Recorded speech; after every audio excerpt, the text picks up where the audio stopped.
नमस्कार। तो हम देखेंगे बायोलॉजिकल क्लासिफिकेशन के बारे में। सबसे पहला जो क्लासिफिकेशन है वो किया था एरिस्टोटल ने on the basis of simple morphological character, यानी कि उन्होंने सिर्फ देख कर ही क्लासिफिकेशन कर दिया। उन्होंने क्लासिफिकेशन किया था दो चीज़ों के बीच में, पहला था प्लांट और दूसरा था एनिमल। तो प्लांट में उन्होंने 3 ग्रुप बनाए थे जो कि थे ट्री, श्रब्स और हर्ब्स। ट्री जो है वो सबसे बड़े पेड़ होते हैं।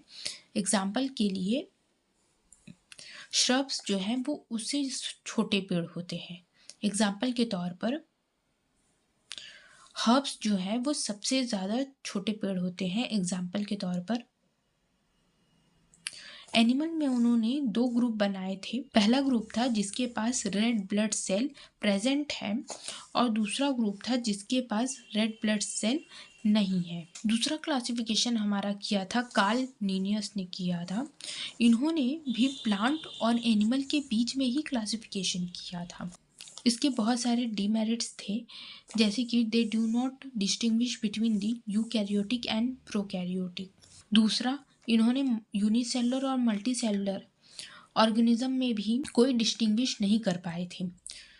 फोटोसिंथेटिक और नॉन फोटोसिंथेटिक। फोटोसिंथेटिक जो कि अपना खाना खुद से बना सकते हैं, उसे हम ऑटोट्रॉप्स भी बोलते हैं, और नॉन फोटोसिंथेसिस जो कि हेटेरोट्रॉप्स होते हैं। इन्होंने सबको एक ही ग्रुप में रख दिया था।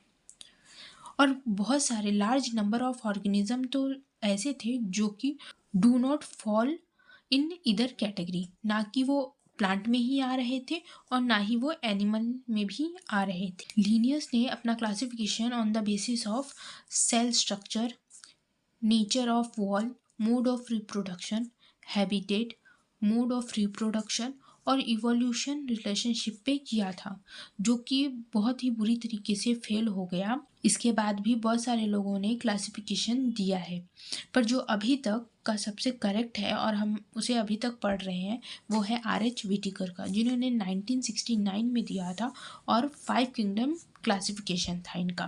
तो इनका जो किंगडम था वो Monera, Protista, fungi, Plantae, Animalia था, जिसे हम बाद में पढ़ेंगे। इनका जो क्राइटेरिया था क्लासिफिकेशन करने का वो था cell structure, body organisation, mode of nutrition, reproduction और फाइलोजेनेटिक रिलेशनशिप, जिसे हम इवोल्यूशनरी रिलेशनशिप भी कहते हैं।